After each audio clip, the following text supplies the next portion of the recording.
faut plus lui parler. Il faut fuir.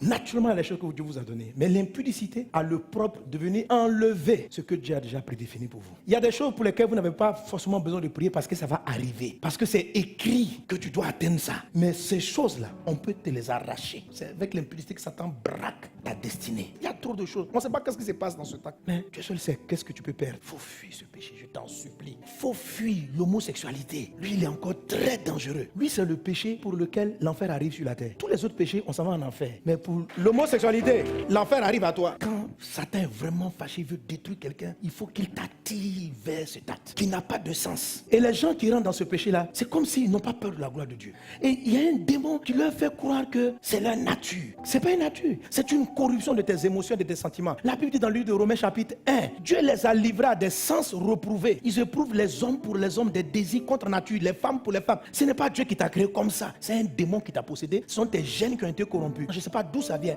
mais il faut que tu sortes de là. N'essayez pas d'être condescendant. Les gens arrivent pleinement comme ça. On a déjà prié pour moi, mais tu t'es jamais réellement repenti parce que tu crois un tout petit peu que Dieu est d'accord avec ça. Tu attires un jugement. Ils peuvent arriver, ils sont dans le choral, ils sont dans beaucoup d'églises. Hein. Il y en a même ici. Mais je sais. Donc je te parle à toi. Répands-toi, mon frère. Change de vie. Moi, je te parle avec amour. Il faut sortir de là.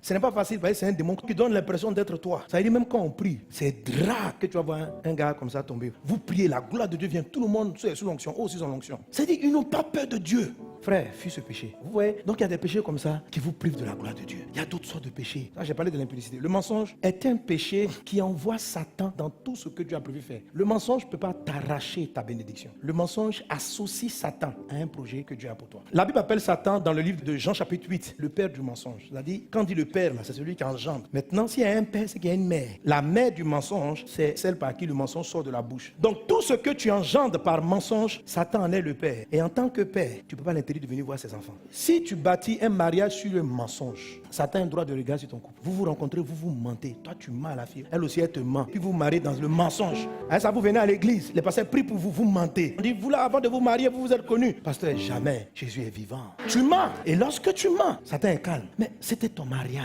Satan ne peut pas te donner le mariage. Ce que tu as fait, c'est qu'il a un droit de regard sur ce couple. Et à un moment donné, s'il a l'impression que vous ne travaillez pas pour lui, il va attaquer ton mariage.